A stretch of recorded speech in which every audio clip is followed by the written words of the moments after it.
Hello, you're listening to the Holistic Spaces Podcast with Angie Cho. Episode number 4, Feng Shui for your bedroom. Welcome to the 4th episode of the Holistic Spaces Podcast, where I hope to inspire, educate, and empower you to create your own holistic spaces that truly nurture and support you. I'm Angie Cho, a licensed architect, Feng Shui expert, and founder of the Holistic Spaces blog and online store selling beautiful and nourishing objects for living. For this 4th episode, I wanted to talk a little bit about the bedroom. I'm going to talk about what the bedroom represents. I'm going to then tell you how to place your bed, things that you should look at when purchasing a bed or looking at the type of bed you should get, how you should live with your bed. Also, look at other elements in the bedroom, such as colors, objects, your linens, electronics, and then I will address the question everyone always has: is it bad to have mirrors in the bedroom? So I'll start with what the bedroom represents and symbolizes in Feng Shui. In Feng Shui, we have this concept that looks at the degrees of separation from you. So when you look at, for instance, your home or the city you live in, that is part of your environment. That is part of the environment that you can create Feng Shui shifts in.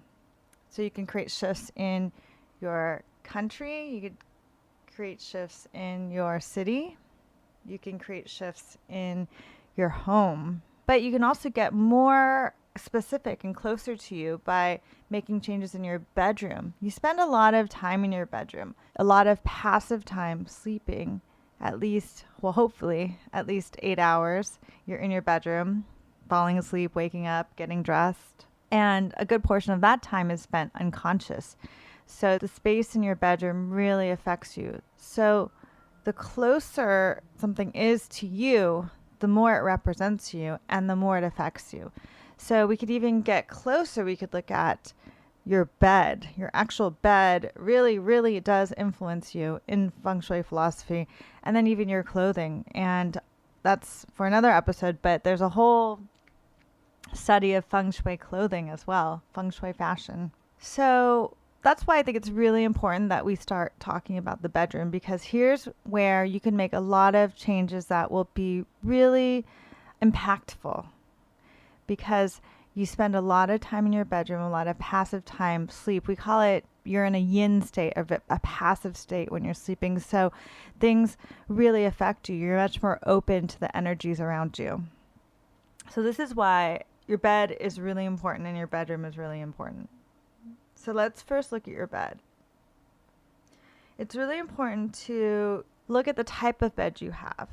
The best type of bed frame to have would be one with a solid headboard without any perforations in it, no bars. And I know a lot of people don't even have a headboard. And what that may represent is that you're in this temporary state without stability, and it may impact the stability you have in your relationship, because the headboard needs to be very well fastened to the bed, and it represents the stability that ties you and your partner together. So I encourage you, if you're planning on getting a new bed, to get one with a solid headboard and back. If you already have a headboard, not able to get a new one, you can do your best. You can maybe put some fabric behind it or in front of it to create more stability. It creates a sheathing. And do your best. Like, the perforations may represent that things will fall through in your relationships. You may not have the stability and support that you need that a headboard can provide. And for instance, vertical bars may represent a feeling of being imprisoned within your relationship. There's a lot of metaphors here, a lot of visual metaphors that matter. Another thing about the bed is that it's really good if you don't have a platform bed. A platform bed are those beds that go all the way to the ground. There's no space under there. There's no air under the bed. Also, those beds with drawers underneath. And I know some people really like to have that extra storage, especially in New York City where I live. A lot of people are really in need of extra storage. So it's not ideal to have a bed that doesn't allow you to have any air or space to move around you, because you really want that energy, that chi, the life force energy, to be able to flow all around you while you're sleeping and nourish you and not be stuck. So if you have a platform bed and you can't change it, just be sure to be aware of the situation and know that it might not be positive.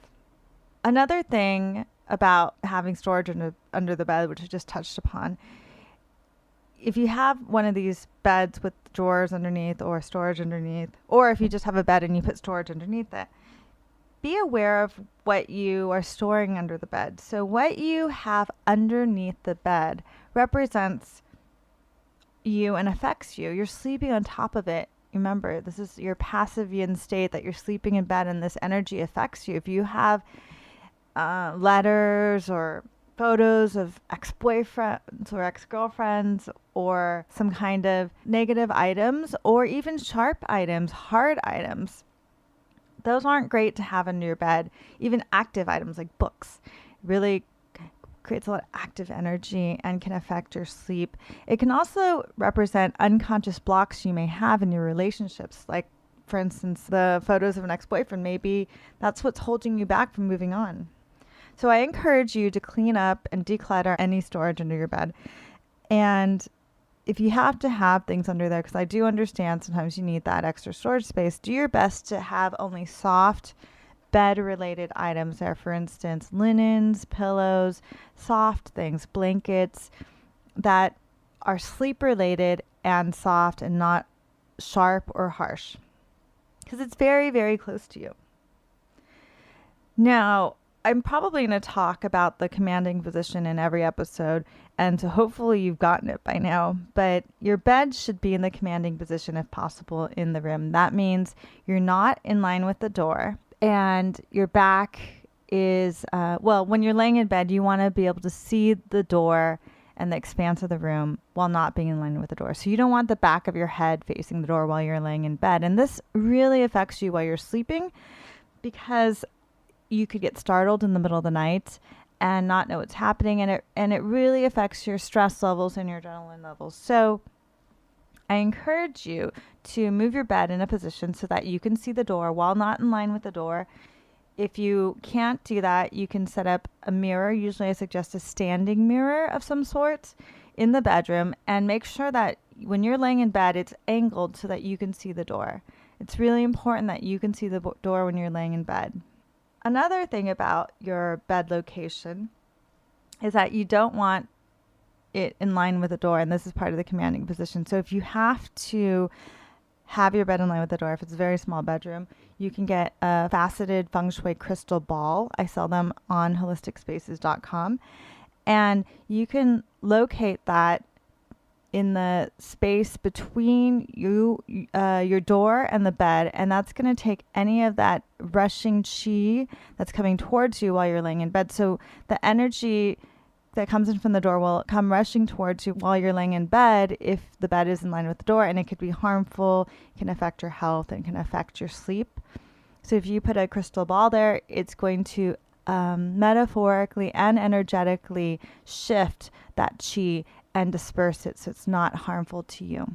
Finally, another thing that you should look at, just in terms of your bed, is to, if possible, get a bed with either one box spring, or get one that you don't need to use a box spring for. Because when you have this split box spring, because a lot of these beds that are queen or it's even always king size beds tend to have two box springs, and that split in the middle can create a separation between you and your partner. So if possible, don't have that. Also, if possible, try not to locate your bed underneath a beam. The beam will shift the energy, the way that it flows around you while you're in bed, and could set up the energy so that it comes down and it can be harmful to you. So for instance, I just went to a client's apartment for a consultation, and there was a beam that ran parallel to the bed. So basically it split the bed in half into the wife's side and the husband's side, and that can create a separation. Or if you have a beam over your head, it could cause a lot of headaches. So the solution for that would be the traditional solution would to get Feng Shui flutes, but it's not my favorite. So I like to get like a beautiful fabric and to drape it over the beam. And maybe in a future episode, we'll go over that in more detail. So we went over all the things that you should look at, or a lot of the things that you should look at when you're setting up your bed. And there's so many other things, but these are just the basics. And so it's really important to pay attention to the bed because it represents you. Now, if we expand to the bedroom, I just want to touch on a few other things that are important. Pay attention to what kind of items you have in your bedroom. For instance, books and electronics, if television, that sort of thing. So books can be very active, yang energy for the bedroom. And if you have trouble sleeping, it's really a good idea to reduce the quantity of books that you have in the space. It could be too invigorating for you. Also, this applies to colors too. Colors can be very invigorating. Reds can be very invigorating, and it depends. So maybe you don't have trouble sleeping, but you need more passion. You can add more red. Maybe like a darker red too. Colors that tend to be better for relaxation and sleep in a space would be colors that you see in nature, like light blue as a sky, light green or deep greens, like the forest and trees, and even earthy colors like a tree trunk. It's also great to have organic materials around you if possible. Cotton sheets can have a lot of pesticides in them and chemicals, and it actually seeps into your skin when you sleep on them.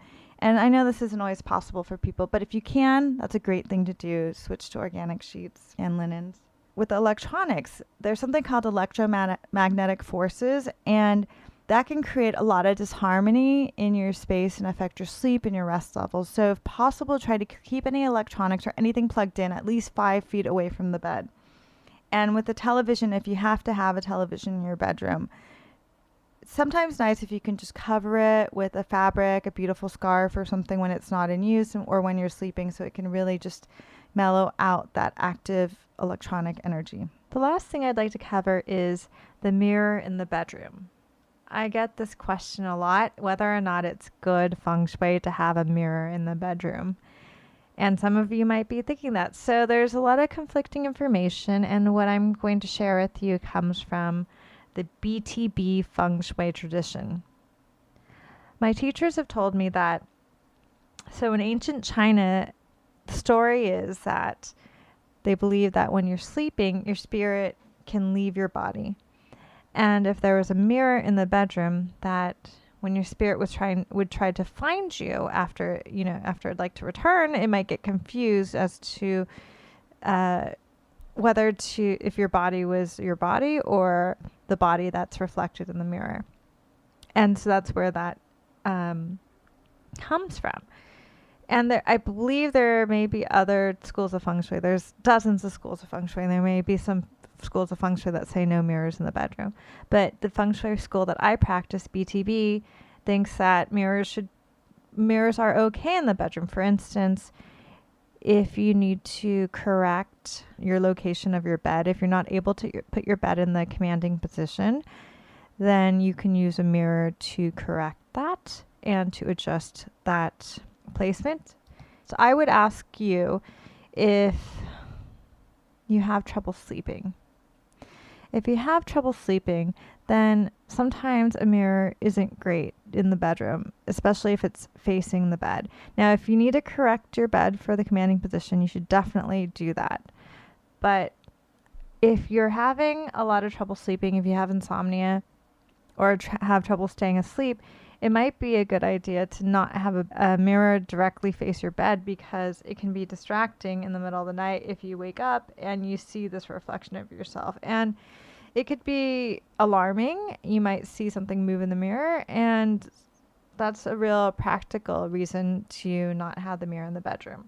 But otherwise, from what I've been taught it's okay to have a mirror in the bedroom. So there you go. So today we've talked about how you can apply Feng Shui principles to your bedroom. We discussed what the bedroom represents. We talked about the bed, and we talked about elements in the bedroom, including mirrors. I encourage each of you to make one change in your bedroom area this week. And it might be something as easy as cleaning under your bed. Let me know how it goes. If you do something great, please send me a picture. I'd love to see it. Please share it with us. And if you need any of the Feng Shui items that I discussed, for instance, the faceted Feng Shui crystal, you can find that on my website at HolisticSpaces.com. Thanks so much for listening to this episode of the Holistic Spaces Podcast. Tune in on the second and fourth Mondays of every month for a new podcast episode. For the next episodes 5, 6, and 7, we're going to backtrack a little bit and look in depth at the 9 Bagua areas. I'll be looking at 3 Bagua areas each week. So episode 5 next time, we'll look at the new beginnings area, the abundance area, and the health areas in detail, and talk about adjustments that you can make in that area and what they represent. And if you like our podcast and this episode, please share the podcast with others. You can also subscribe to the Holistic Spaces Podcast on iTunes. And even better, please leave a review.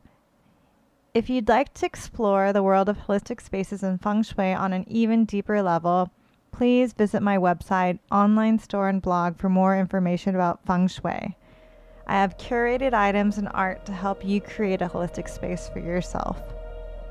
You can also submit any questions that I have. I have a blog and I answer questions on my Q&A Sundays, and also questions for subjects for future podcasts. And of course, I welcome any feedback and comments. Please keep them coming.